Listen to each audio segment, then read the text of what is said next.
Hey, how's it going everyone? It's Ethan here, and today I'm going to show you how I made this super fun and colorful gallery wall in Blender.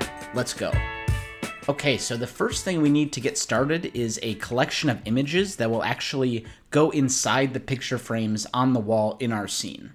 One resource I really like for stock imagery is Unsplash, and if you go to Unsplash and search for painting or poster, you'll see there are a ton of options that could potentially work as wall art.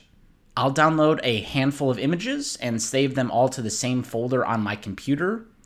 At this point, we can hop into Blender and I'll actually just create a new project file. I'll go File, Import Images as Planes, and because I saved all my images in the same folder, I can select them here and bring them into Blender all together at once. Really quick, the ability to import images as planes is an add-on that you have to have enabled. If you don't see that function, just go to your preferences, click the add-on tab, and search for import images as planes. Enable that add-on and save your settings. Okay, so now I have the images I want to display on my gallery wall here in Blender, and we can start creating frames for these images without even bringing anything else into the scene. Let's say this image is the first one that I want to frame. I'll hit the period key to basically zoom into the image. And now I'm going to hit Shift D to duplicate, and then I'll hold down Y on my keyboard, which will allow me to move the duplicate back and also keep the two copies nicely stacked on top of each other. So now this duplicate behind my original image is going to become the frame. In fact, I can go to the Materials tab and hit the minus button next to where you see the material listed, and I'll give it a new material, maybe a nice blue color like this. Then I'll scale it up just a bit, and now if I hit 1 on the number pad, we can see our original image with the duplicate behind it. And I like to stay in this view and scale up the duplicate so that there's an even border around the image. Then I'll use my middle mouse button to escape the front view that we're in, and I'll kind of zoom in here so we can get a better perspective, kind of almost looking down on these two planes. All right, at this point, I'll hit Tab to toggle into edit mode, and now we are going to do some extremely simple modeling to get this looking more like a picture frame. First, up here where it says edit mode, I want to make sure that I'm selecting faces, not edges or vertices. Then I can select this face and hit E, which will extrude the face forward. Now, just like before, I can hold down Y on my keyboard to extrude the face in the direction that I want. Next, I'll hit I on my keyboard, which will inset the face. And how far you inset this face will essentially decide how thick your frames are.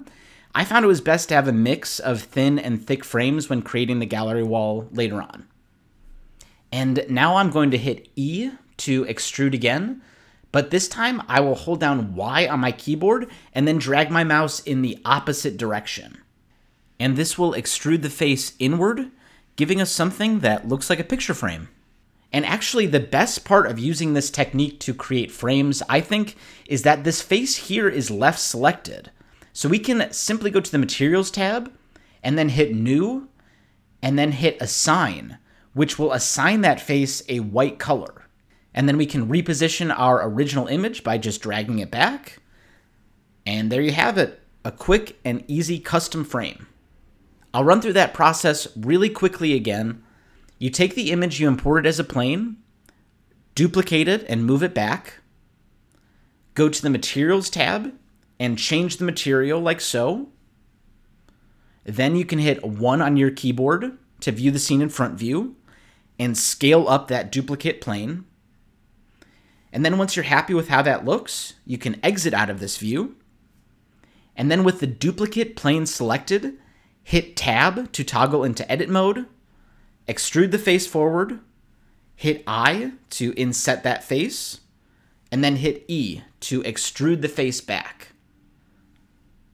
And then finally, reposition your original image inside the frame. 2 easy ways to add detail to a frame like this would be to first take that face that we extruded inward and change to white. If we inset this face again and extrude it in, again, just very slightly, that will give us the look of one of those kind of fancy frame mats.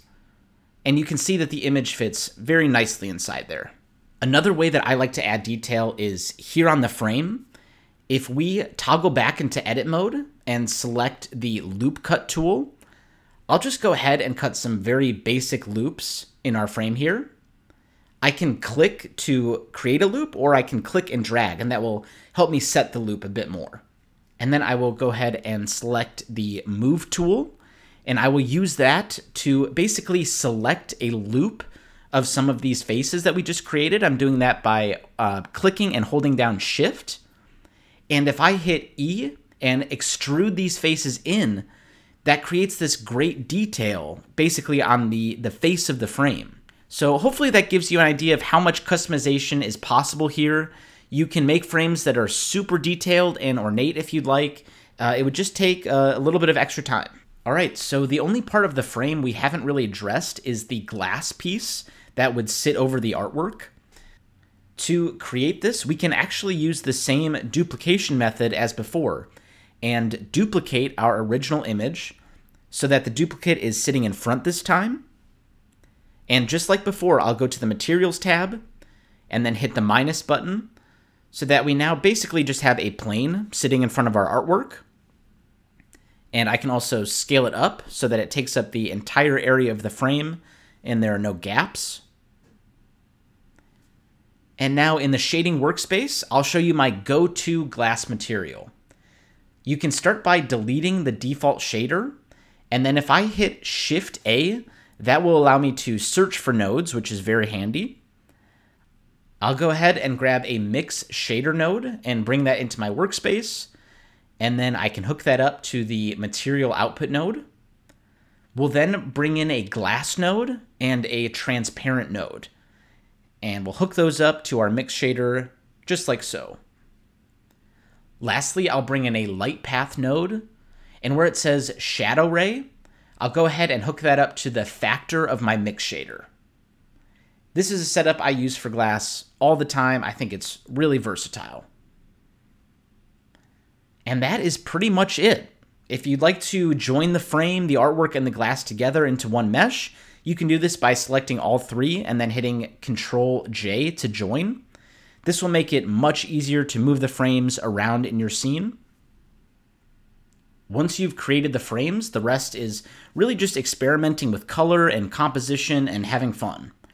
Gallery walls are really fun to create. They kind of remind me of the sculpture at the end of that movie Man of the House with Jonathan Taylor Thomas. Really felt like I had to include that. Anyways, if you're interested in downloading this project file that includes the cabinet and the vintage floor lamps that I created, you can support me over on Patreon. The link will be in the description. Thanks so much for watching, everyone. I'll see you in the next one.